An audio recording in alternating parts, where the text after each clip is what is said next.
and it is my privilege and honor to open today's long white coat ceremony honoring the PA Medicine class of 2026.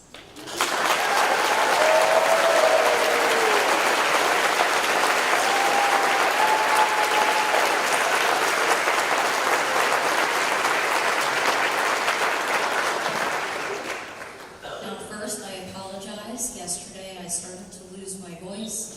Right now it's holding on for dear life. So we'll see how this continues. But today is a celebration, a culmination of years of dedication, perseverance, and hard work. Throughout your journey, you have mastered complex medical knowledge, sharpened your clinical skills, and demonstrated compassion and caring for patients. You have grown into confident, capable, and caring healthcare providers ready to don those long white coats and fully step into your role as PAs without the S. We are honored to have several special guests joining us today in celebration of our graduates. I would like to recognize Dr. Chip Walton, Interim Chief Academic Officer and Vice President of Academics and Strategic Operation, and our keynote speaker, Dr. Chris Pyle-Sweet. Thank you for being here today.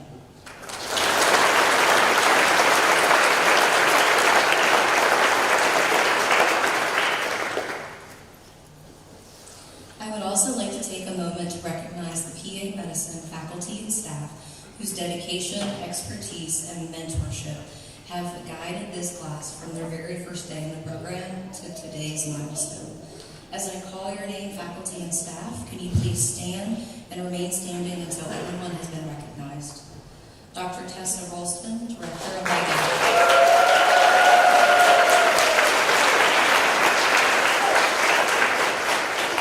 Dr. Megan Castro, Director of Clinical Education.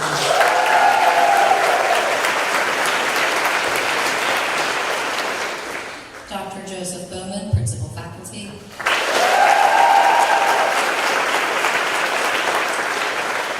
Dr. Jacqueline Perdue, Principal Faculty.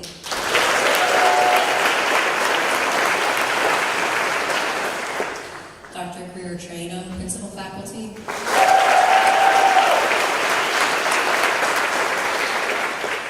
Dr. Nicoletta Ellis, former Director of Didactic Education and current Associate Program Director for the DMC.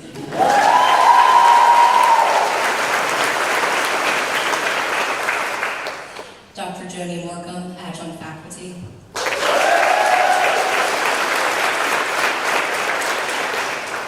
And we certainly would not be here today if it was not for Mr. Virgil Oxenberg.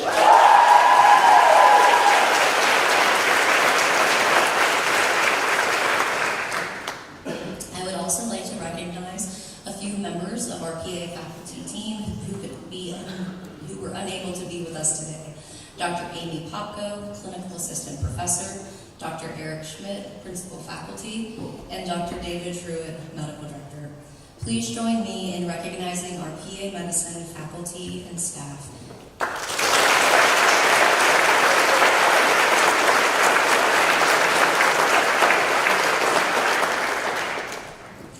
And to the families, friends, preceptors, and loved ones joining us today, thank you as well.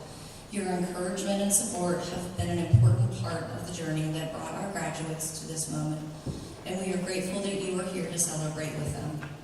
Most importantly, though, to the class of 2026, today is yours, kind of like your birthday. We're incredibly proud of all you've accomplished, and we are excited to celebrate this final milestone with you. At this time, I would like to invite Dr. Reverend Albert to the podium to lead us in the invocation.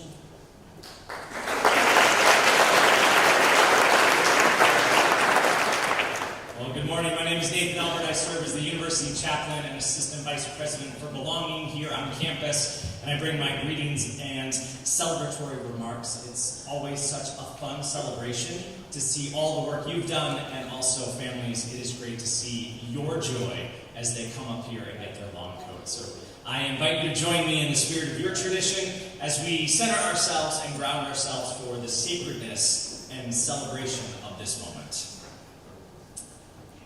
Sacred comforter and animating pulse of life, we gather with deep gratitude.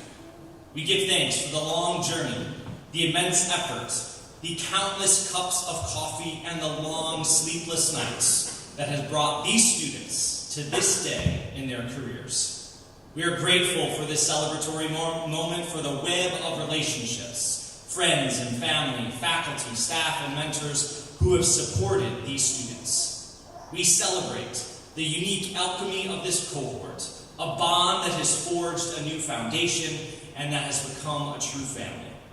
May they now be agents of profound care, dedicated to the health and well-being of every human life. May their diagnoses be accurate, their treatments be full of grace, and their passion for the pluralistic patients they serve be a catalyst for caring work. May they never doubt their gifts, never doubt their knowledge, and never doubt the power of their calling. And may they stand as secret angels between the despair of illness and the light of healing. May it be so. Amen and amen.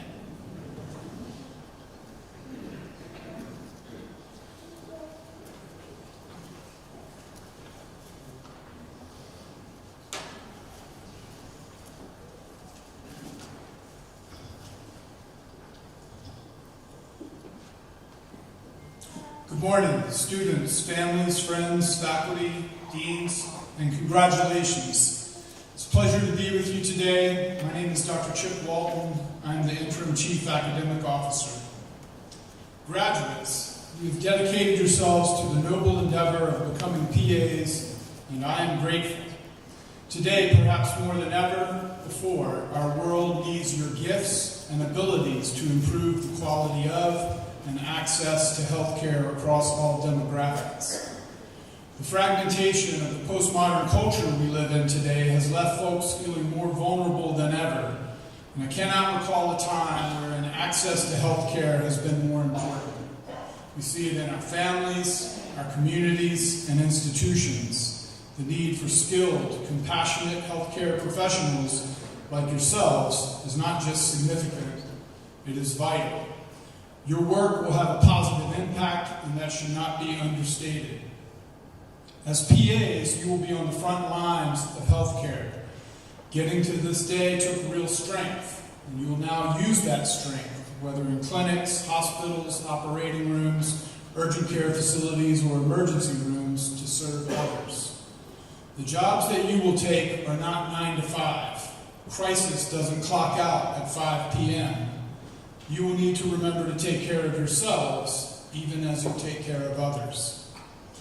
PAs are the backbone of our healthcare system, and your time at the University of Lynchburg has prepared you to fill these vital roles.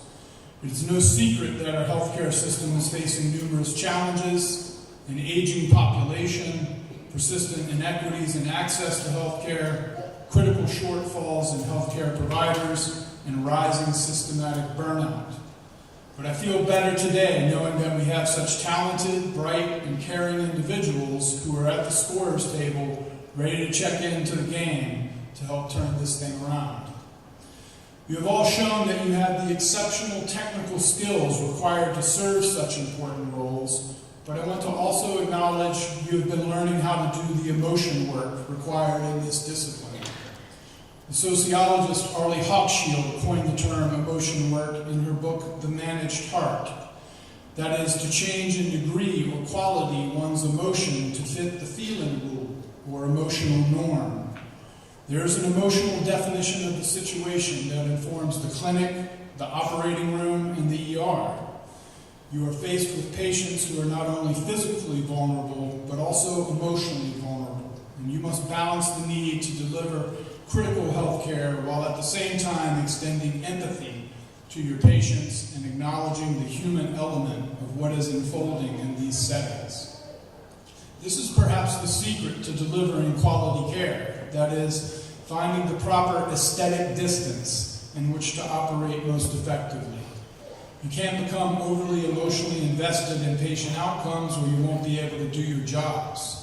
Yet you need to be able to recognize the emotional vulnerabilities of your patients as they are faced with these healthcare challenges and offer them empathy, even when you may be emotionally taxed in your personal lives.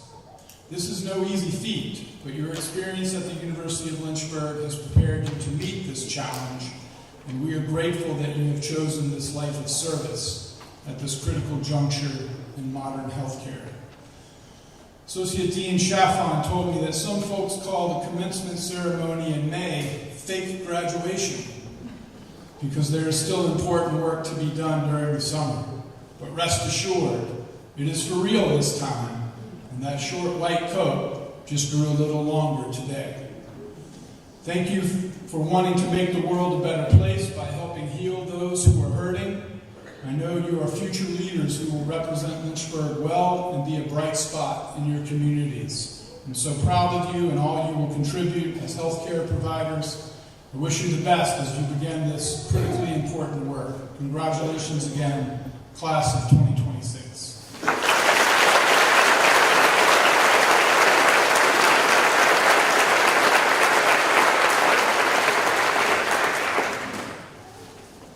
Good morning and welcome, everyone. My name is Dr. Joe Holman. I'm one of the principal faculty here. And over the next few moments, I'd like to talk to you about the history of the white coat. Time. Time is fleeting, time is precious, and time is always moving. However, over the last 27 months, you have also been moving. Not that you were before, but maybe a little bit faster than you intended over the last little bit. You've been moving from one topic to the next, one exam to the next, one semester to the next, one rotation to the next. Always moving, and always concerned about time. 24 months ago, you sat in these very seats at the end of your first semester, anticipating receiving your short white coat, the beginning of the next part of your journey towards your profession as well. During that ceremony, we talked about the history and significance of the white coat. Today, once again, you're in the same seats, ready to take that next step in your professional life. Before we continue that journey, however, let us take a few moments to reflect on the meaning of the white coat one more time and share it with family and friends who may be hearing it for the first time.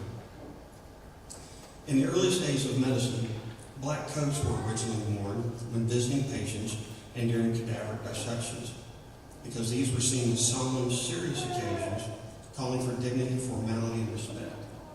However, as medical science advanced, the color began to change from black to white.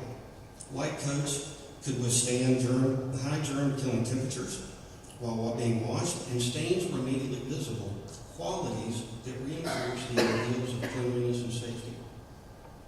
Since the advent of aseptic surgery in the United States, the white coat has stood as one of medicine's most enduring and recognizable symbols. Photos dating back to 1989 at Massachusetts General show surgeons wearing white coats to prevent contamination, a visible commitment to patient safety. The earliest 20th century brought more change. An era of rapid technological progression in medicine was included in that. Healthcare shifted from patients' homes into the unstructured, unfamiliar environment of hospitals. The patients, or the public, was hesitant to seek care in these institutions, uncertain about the stark corridors, the limited infection control, and the untested treatments. So, medicine began to align itself with science in order to gain the public's trust. Science had built the Panama Canal, invented the telephone, and enabled the first human flight. This alignment was successful because by 1920, the white coat had become a powerful and iconic symbol of the physician as a medical scientist, uniting the values of knowledge, skill, and trust. Now, the ceremony itself is a relatively recent tradition, originating in 1993 at Columbia University's College of Physicians and Surgeons. Developed by Dr. Arnold P. Gold, he sought to bring a humanistic focus back into medicine. Dr. Gold reminded us that a healthcare provider's responsibility is not only to take care of patients, but to also care for patients. Think about that for a minute. To care for our patients. Our patients deserve not only our medical expertise, but our compassion. We can be skilled, deeply knowledgeable, but without genuine connection, we lose the most powerful healing tool we can ever provide to our patients. Today, the white coat ceremony is a cherished tradition across medical schools, PA schools, and other health professions in the U.S. and across the world. Historically, the coat length has varied somewhat according to personal taste and the traditions of the institutions in which providers work. While there are no strict rules, usually the short coat is associated with folks who are in training, while the longer coat symbolizes experience, prestige, and trust that can only be earned over time. At some institutions, all providers wear the short white coat to symbolize the lifelong learning that is one of the cornerstones of our practice. But in most settings, coat length is a very important and accurate indicator of medical status. The longer the coat, the higher the clinical responsibility and the experience of its wearer. Earlier I said that time is fleeting, precious, and always moving. And it is, and it has been for you. But today, now is your time. This is the moment that you've all been focused on exclusively for the past 2 years. Always moving towards, always focusing on a little bit more time and not enough. As you continue your journey, I have one final instruction for you. I challenge you all to remember that this is not the end of your journey, because time is always ending. The time is also always beginning. Today, you have earned your long white coat. Today, we transition from students to professional PAs. Soon, you'll notice that the long white coat, it's going to feel far heavier than the short white coat that you're used to.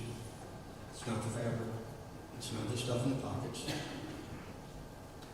It's responsibility. The long white coat gives your patients hope. It symbolizes trust in you. It implies compassion. Yes, now they are your patients. I told you this was coming. They're yours now. They will confide in you their most personal fears. They will tell you things that they will not tell their closest loved ones. And they will literally place your mind, your body, and your spirit into their care.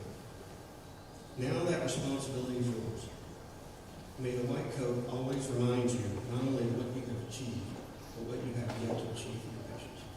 Thank you.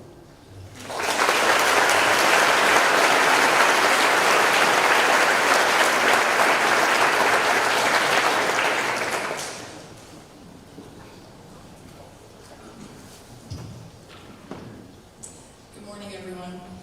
I'm Dr. Tessa Rolston, and I currently serve as Director of Didactic Education for the Masters of PA Medicine program. It is my honor to introduce our keynote speaker today, Dr. Chris Sweet, whom of which I can speak from personal experience is a very fierce advocate for our PA profession, as I previously served with her on the board of PAs for Tomorrow, a national advocacy organization. But that's not all. Let me tell you more about her, shall I? All right. Dr. Chris Sweet, DMSc PAC. She is a nationally recognized physician associate, educator, and healthcare leader whose more than 25-year career has been dedicated to advancing patient-centered care, health policy, and the PA profession. She recently completed a term as Secretary-Treasurer of the American Academy of Physician Associates and has previously served as an APA Director at Large, Chair of the APA PAC Board of Trustees, and Trustee of the PA Foundation, as well as President of PAs for Tomorrow. Throughout her career, she has been a passionate advocate for advancing the PA profession and creating opportunities for the next generation of PAs. Dr. Sweet brings more than 2 decades of clinical experience across a remarkably diverse range of settings, including internal medicine, geriatrics, endocrinology, dermatology, pain management, rural and community health, military medicine, and home-based primary care. She is also the founder and owner of KPS Consulting, LLC, where she advises medical practices on strategy, operations, and growth. In addition to her clinical and leadership work, Dr. Sweet is a published author, editor, and educator. She has contributed to peer-reviewed journals, national policy papers, CME programs, and textbook chapters, and currently serves as an adjunct affiliate faculty at several universities. Mentoring PA students and new graduates has remained an important part of her career.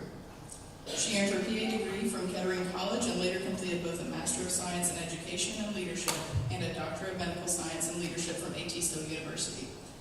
Please join me in welcoming our keynote speaker, Dr. Chris Palsby.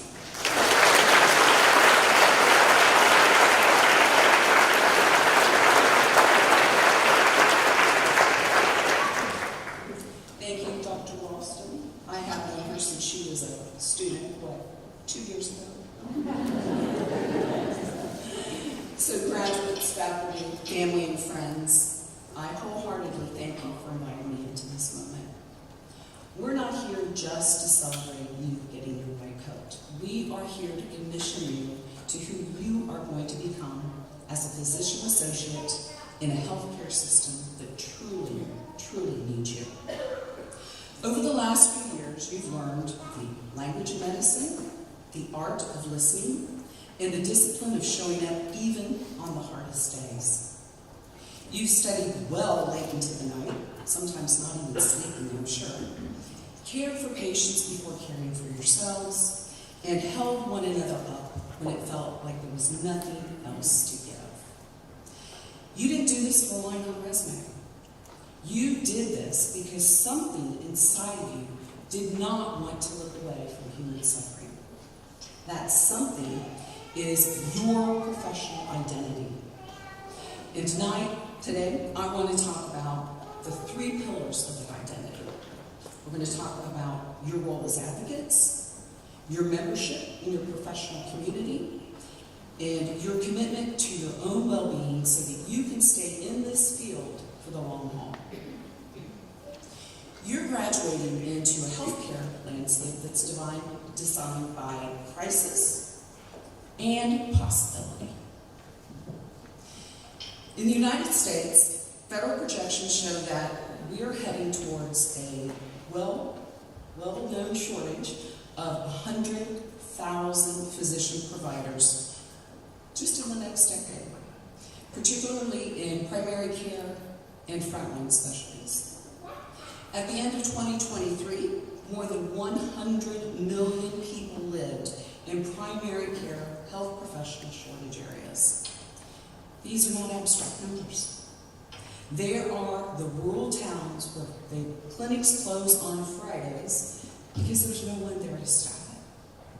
There are urban neighborhoods where the ER is the front door to any medical care.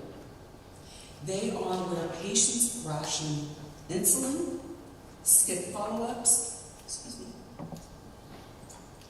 delay coming in until their disease is too advanced to even ignore. In the middle of this reality stands your profession.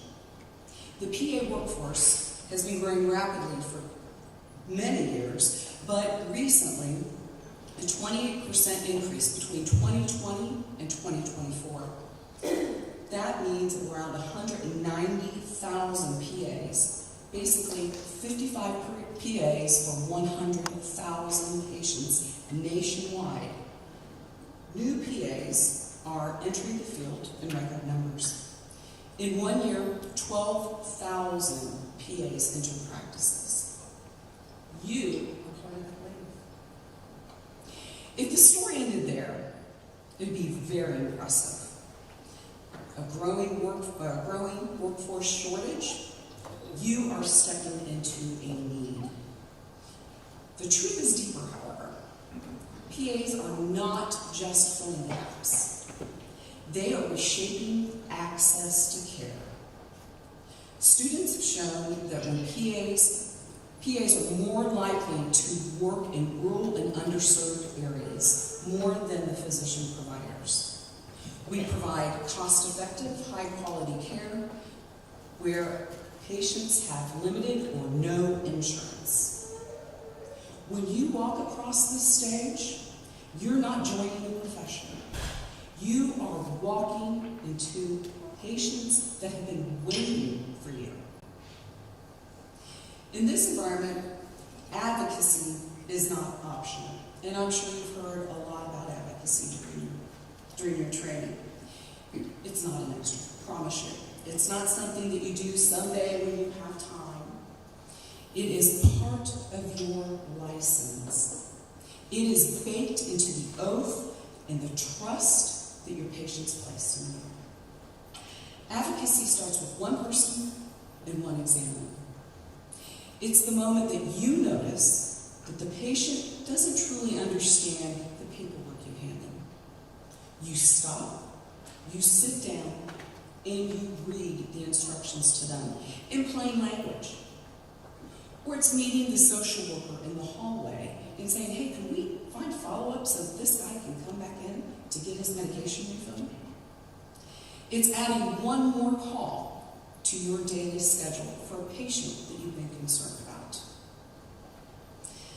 Advocacy cannot end there. There's more to it. System problems demand system voices. Your voice. When scheduling templates are built around RVUs instead of human beings, your voice matters. When prior authorizations between you, or between your patient and the medication they need, your documentation, your appeals, your data matters. When legislation affects your scope of practice, your ability to prescribe, and that is still happening, your role as a healthcare provider, your presence in all those conversations matter. You'll be tempted to say that you're just a new PA, that you're too junior to speak up, that somebody else with more experience should be at that microphone. Do not believe that story. Do not. If you don't believe me, come find me, I'll help you. The people closest to the work are the ones who see the clearest solutions. When you show up at a school board meeting and talk about adolescent mental health, when you visit your state capitol on Lobby Day, and when you testify about workforce shortages, about your clinic and what it looks like on a Monday morning, that is advocacy. When you don't know where to begin, start at the beginning. Ask. Ask the questions. Ask who is not in this room. How can their presence make this better? Do it during rounds. Ask during quality meetings. During policy debates, medical staff meetings. Ask it respectfully, persistently, and relentlessly. That question in and of itself is advocacy. Now let's talk about something that's considered pretty radical nowadays, and that's membership in your professional organization. Professional membership is not just paying dues so that you can get a journal at a discount or a CME code. It is how you say, my profession will not be defined for me. I will define it. When you join your state PA chapter and your national association, which is the AAPA, the only national organization that is after your interests, you're funding the people that sit across the table from legislators, hospital executives, insurers, and regulators who are able to say, here's what PAs can do, and here's how it's done safely. Your voice matters. Your policy, it all matters in a real exam room. In a world facing mounting workforce shortages, those conversations determine whether your training is fully used or underused. Whether patients in shortage areas can see you at the top of your license, or whether the care is structured in ways that truly leverage your skills that you just spent a lot of time and money on. Membership is how you push back to the idea that solutions must always come from another profession, from a distant committee, from anybody other than you sitting in front of your patient. Membership is profoundly protective. For you and your patients, by the way. When you're part of a professional community, you gain access to resources on evidence-based practices, ethics, billing, and quality improvement. More importantly, you gain people. You gain a family. creating a tribe. You are gaining members who can say, I did that once, let me help you. Let me show you how to figure that out. You will gain peers that will text you back in the middle of the night when you're working nights and you're second guessing your clinical judgment. Because we're never to worry alone. You gain a network that can say, you're not okay. This is not okay. Let's see what we can do to fix it. Research on clinicians repeatedly show that feeling connected to your colleagues and having a shared sense of mission is one of the strongest buffers against burnout. Membership is one of the most concrete ways to build that connection. When you show up at a state conference, serve on a committee, or log into a late-night Zoom meeting on advocacy, you're not just talking policy. You are inoculating yourself against isolation. So consider this your mandate. Show up. Vote. Read the policy updates, as boring as they can be. Mentor those behind you. Take a buddy from the class behind you. Let your membership be a part of how you introduce yourself by saying, I am a PA and I am a member of my organization. We can't talk honestly about your future without talking about burnout. Healthcare is heavy. You'll lose patients you cared for deeply. You'll see inequities you cannot immediately fix. And you will work in systems that at times feel indifferent to your humanity and your patients. Burnout is not a personal weakness. It is a predictable response to chronic moral distress, such as workload that exceeds your control, or the daily experience of carrying more than the system seems to. You cannot self-carry your way out of a broken workflow, but you are not powerless. Advocacy and memberships are two of the most powerful antidotes to the burnout you will experience. When you advocate, you transform frustration into action. You turn this is terrible into let's see how we can fix this.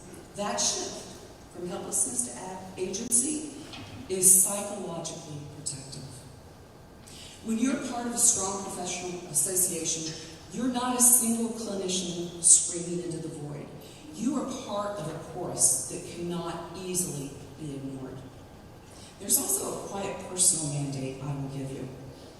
Define your lines in advance. Decide what boundaries you will hold sacred. Maybe that you won't stay 2 hours consistently after every shift. Maybe that you'll schedule your own medical appointments and actually keep them. Maybe it'll be once a week where you will meet with a colleague and speak to them about something other than work.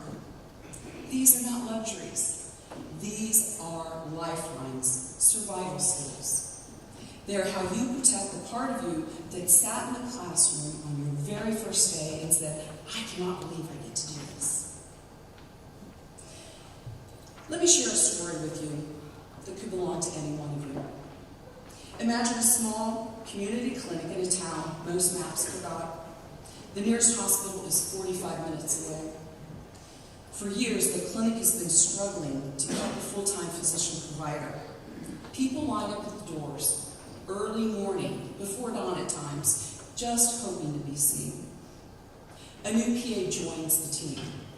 On paper, it's a workforce decision.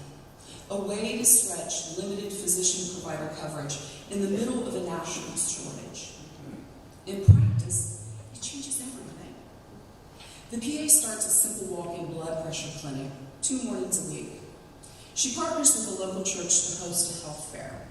She partners with a local church to make sure she understands the bus schedule so those without transportation can actually make it to the clinic. None of this is glamorous, and it certainly doesn't make headlines.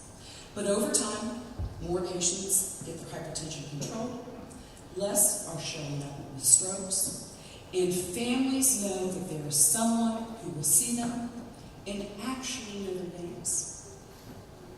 One year, The county considers cutting the funding of the clinic.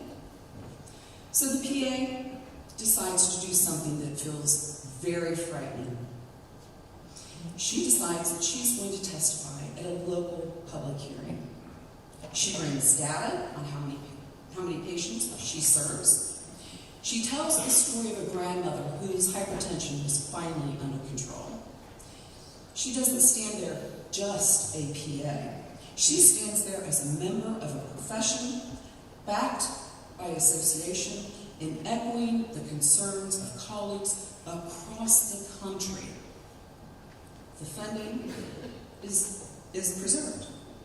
This is not a hypothetical idea. This is happening places. It's playing out in rural, underserved communities right now as we speak. PAs have been shown to provide valued, cost-efficient care to populations that might otherwise go unnoticed. That is the story of one clinician whose advocacy and membership did not just prevent her own burnout. She preserved care for an entire town. You are that PA. You are that kind of professional. So graduates, as you step into this profession, I want to give you 3 commitments that I want you to make. Commitment to advocacy. Speak up for your patients. Speak up for the colleague who's too afraid. Speak up for the communities who have long been told no way too many times. Second, commit to membership. Join your professional organizations and be active in them. Let your dues, your presence, your leadership help shape laws, regulations, and practice environments that reflect the reality you will see every day. Third, commit to your own humanity. Protect your joy. Protect your curiosity. Protect the ability to be moved by your patient stories. When the work gets hard, and it will, let your community, your profession, your purpose hold you up.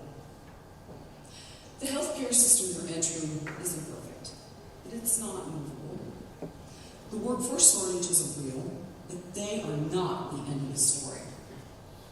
Access to care is unequal. But you've chosen a profession that has always moved towards the fringes, the underserved, and the overlooked. You are not just filling slots on a schedule. You are rewriting what is possible for patients who've been told that no way too many times. Years from now, a patient will be sitting in front of you and say that they almost didn't come in today. When that happens, I want you to remember this day. I want you to remember the people who supported you to walk across this stage. Remember, your white coat is not just fabric. It is a promise. A promise to advocate, a promise to belong, a promise to endure. Class of 2026, we need your voice. We need your courage, and we definitely need your relentless compassion. Congratulations. Now, go out and change healthcare for all of us. Thank you.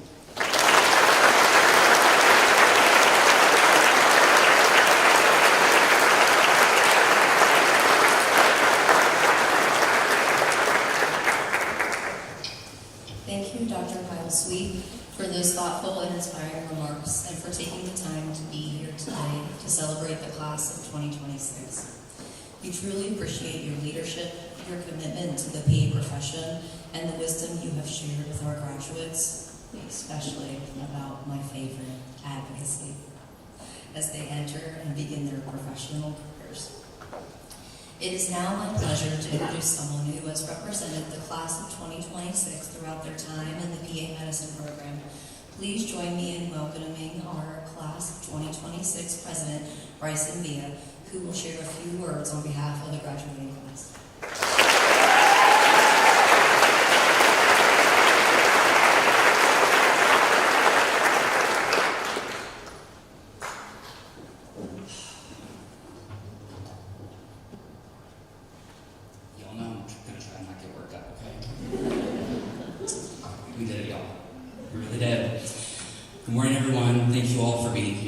to celebrate this incredible milestone with us. For those who don't know me, my name is Bryson, and I have had the honor of being this class, 2026's president for the past 27 months. When I spoke at that ceremony, I said that there were so many of us who shared a dedication to the beauty of the PA profession. And I want to pause on that idea because every single person it represents earned their place here through something I can only describe as relentless. What we started 2 years ago as a room full of nervous, curious students, we are finishing as something entirely different today. We walked in as people who hoped to become providers, and today we walk out as people who will become providers.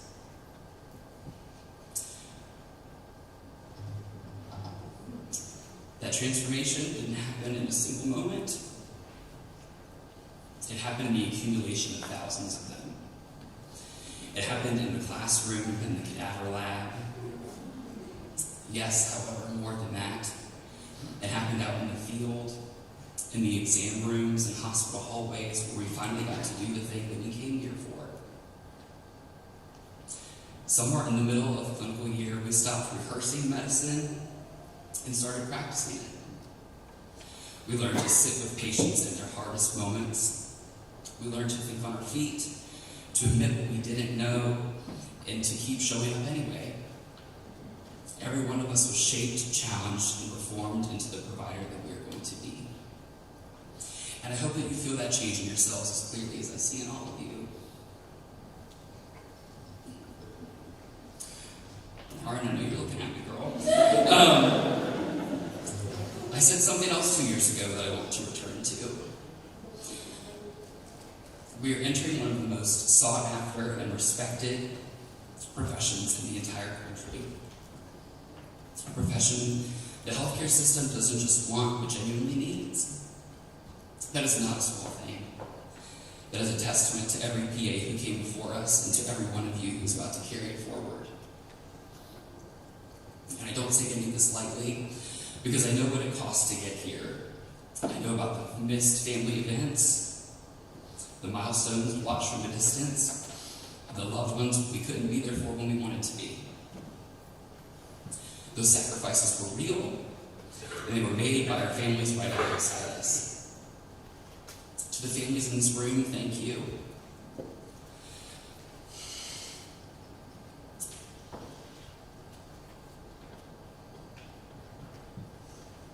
You held things together so that these 38 people could become who they are today.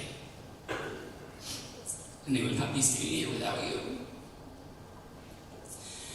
And to our Lord above, I thank you endlessly. So this is where I get as if this wasn't already hard enough, this is the part that's hard for me to say. Lord have mercy. 2 years ago, I told you that we were nowhere near the end of our chapter. Well, today this is the end of our chapter. From here we scatter. We're heading into different specialties, different cities, different corners of medicine, and after all this time learning shoulder to shoulder, most of us are about to walk into rooms where we don't know a single face. And that's a strange but beautiful thing. But here's what I know with absolute certainty. Wherever you go, wherever you choose to make your impact in patient care, you are going to be extraordinary at it. I've watched you do the impossible. I've watched you show up for patients, for each other, and for yourselves when you had nothing left to give. And I have not the slightest doubt of any of you. So consider this my sign-off, not as your class president, but as someone who got to grow up in this profession alongside the finest group of people. Go be great and take care of your patients the way we took care of each other. Congratulations, we're in this class of 2026. It has been an honor. Thank you.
learning, caring for patients, and growing into the clinicians who are sitting before us today. Receiving your long white coat marks not only the completion of your PA education, but also the beginning of an exciting new chapter as healthcare providers. As a representative of the Virginia Academy of PAs, or VAPA, I want to take a moment to talk about something that will remain important throughout your careers, staying connected and involved in your profession. VAPA, like state PA associations across the country, serves as the collective voice of PAs. It advocates for our profession, works to advance PA practice, provides educational and leadership opportunities, and helps ensure that PAs continue to have a meaningful voice in the future of healthcare. As you transition from students to practicing PAs, that voice becomes yours. Being involved in VAPA, or the PA Association, in whichever state you choose to practice, is about more than simply being a member. It means having a seat at the table when decisions are being made that affects your patients, your practice, and your profession. It connects you with colleagues and mentors and gives you opportunities to advocate, lead, and contribute in ways that extend far beyond your individual practice. Today, as you receive your long white coats, I encourage you to remember that you are joining something much larger than yourselves. You're becoming part of a profession built on service, collaboration, advocacy, and commitment to providing excellent care. Your white coat represents the knowledge and skills you have worked so hard to earn, but it also represents the responsibility you now carry to your patients, to one another, and to the PA profession. Congratulations, Class of 2026. We are incredibly proud and welcome you as colleagues. I told you all I was going to do this on Friday. I look forward to seeing the impact you will make on your patients, your communities, and our profession. And now, it is my honor to recognize each of the graduates sitting before us as they receive our long white coats. We will begin the reading of their names.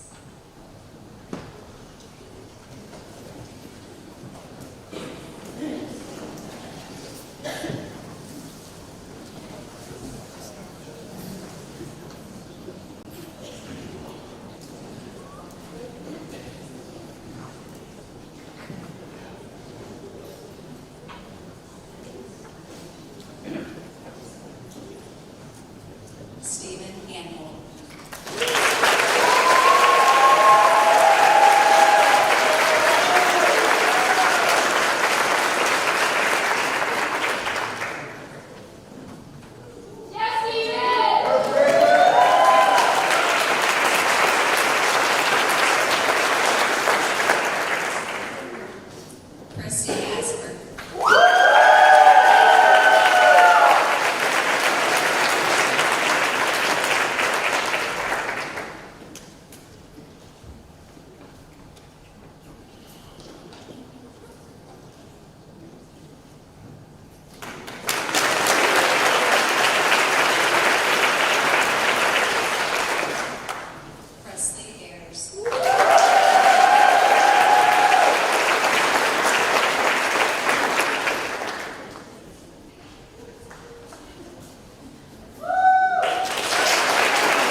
Elizabeth Jackson, who will be quoted by her mother, Denise Jackson, PA.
anxiously awaiting the long white coat, ready for all the speeches to end to go celebrate, so I'll try and make this efficient, okay?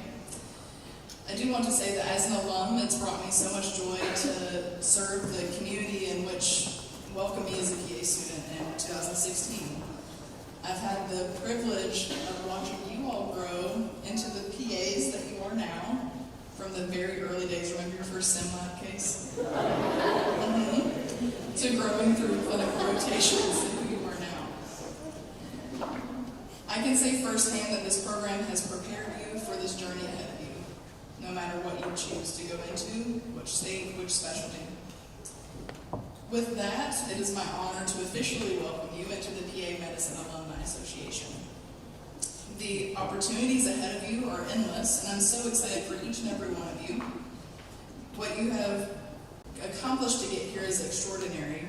This is one of the hardest things you have ever done and maybe will ever do in your career, but what awaits you is truly special, the privilege of caring for human beings. There's nothing more personal or humbling than providing medical care. You may not always see it or feel it, but you're going to positively impact so many lives, not only your patients, but their loved ones as well. You're about to bring so much good into this world, and you should be so excited for that. Continue to hold yourself to a high standard, lead with integrity, compassion, and be someone who inspires others to be their best. But also give yourself grace when you fall short. You will make mistakes and have difficult days, but that's part of being human and being an excellent PA. Never underestimate the impact of small intentional choices that you make every day. Show up, care deeply, keep learning, and remember what a privilege it is to do the work that we do as PAs. No matter where life takes you, I challenge you not to forget where you came from. Pay it forward. Come back and precept a student, run sim lab, mentor a new graduate, or simply create the kind of experience for the next generation that someone once created for you. The future of healthcare really depends on those currently practicing, willing to share what they've learned. Whether you practice near or far, you will always be a part of this PA program's story, and we will always be a part of yours. It has truly been a privilege to play a small role in your PA education. I'm so incredibly proud of you, and I cannot wait to see where this journey takes each of you. Congratulations, class of 2026. Welcome to the profession, and welcome home to the University of Lynchburg PA Medicine Alumni Association.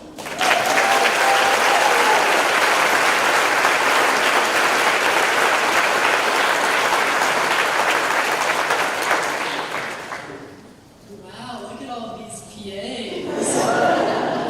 You all look brilliant in white. My name is Dr. Greer Trainum, and now I'm going to talk about Pi Alpha. Pi Alpha is the National PA Honor Society created to promote and recognize the achievements of PA students, graduates, and faculty. Membership in Pi Alpha is a mark of distinction that signifies outstanding academic achievement while honoring individuals for their leadership, research, community service, and advocacy. It stands as a reminder of the high standard of character and conduct that we expect from PAs and future PAs. Today, it's my privilege to welcome 3 exceptional graduates from the class of 2026 into the University of Lynchburg Pi Alpha chapter. These individuals have characterized themselves by exemplifying the academic rigor and leadership excellence represented by Pi Alpha values. Our first inductee showed great leadership, commitment to global service, and adaptability during her time as a student. She continuously distinguished herself academically while balancing rigorous extracurricular duties with positivity and grace. Please join me in congratulating our Students Without Borders President, Kellen Parker.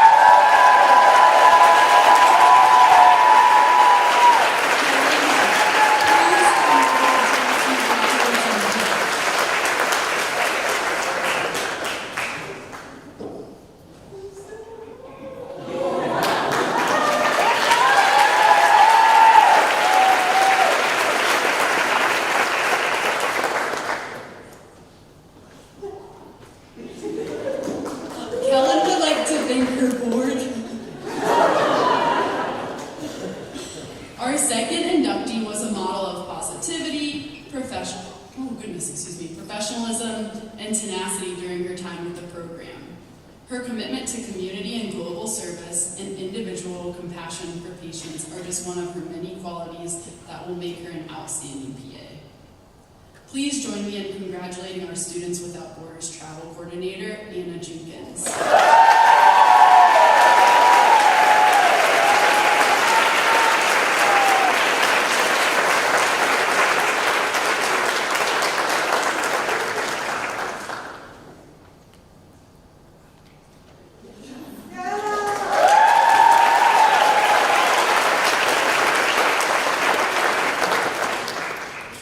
Our third inductee has continuously exemplified academic excellence, advocacy for the PA profession, and commitment to underserved communities through service.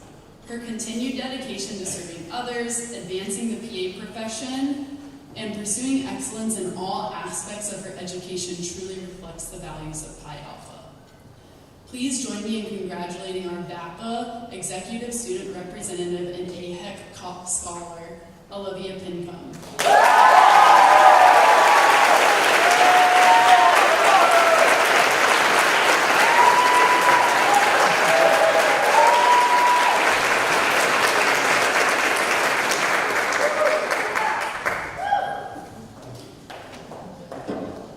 On behalf of the program, we are proud to welcome you both as our newest Pi Alpha members. Congratulations. Let's give them one more round of applause.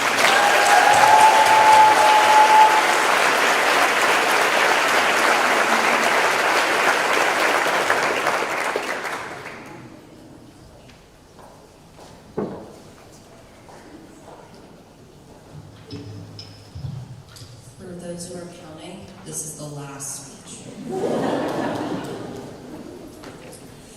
Class of 2026, today we celebrate a milestone that has been 27 long but very short months in the making.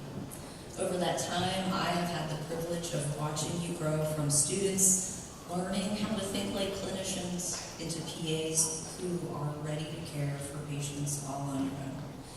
You've been challenged academically and clinically. You've adapted when things did not go as planned, and you have learned that becoming a good PA requires far more than simply knowing the right answer. But for your boards, you need to know the right answer. As you leave us and begin your careers, I want you to remember a few simple things. Trust your training. You are ready for this, even on the days when it will not feel like it. And you will have those days. Stay humble. Be confident in what you know, but humble enough to recognize what you don't. Ask questions, listen to those around you. Medicine will continue to teach you throughout your entire career. Which leads me to the last one. Never stop learning. Medicine will change, and so will you. You already have in wonderful ways. Some of the most important lessons you will learn come from your patients, your colleagues, and even your mistakes. Today, when you got to put on your long white coat, you're taking on a privilege and a responsibility. Wear it with pride, but always remember what it represents, the trust that patients place in you. I'm incredibly proud of what you've accomplished, and it has truly been my honor to be a part of your journey. Congratulations, class of 2026. You are ready, and I cannot wait to see where this profession takes you. Congratulations.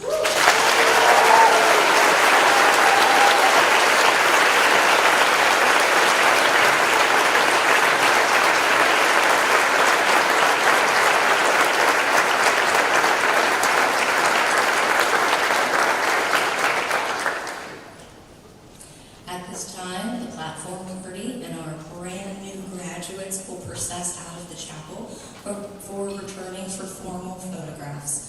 We invite everyone to continue the celebration in the Hall Campus Ballroom, where the reception will be held in honor of our graduating cohort. Thank you for being here to celebrate these remarkable group of graduates. And once again, congratulations, class of 2026.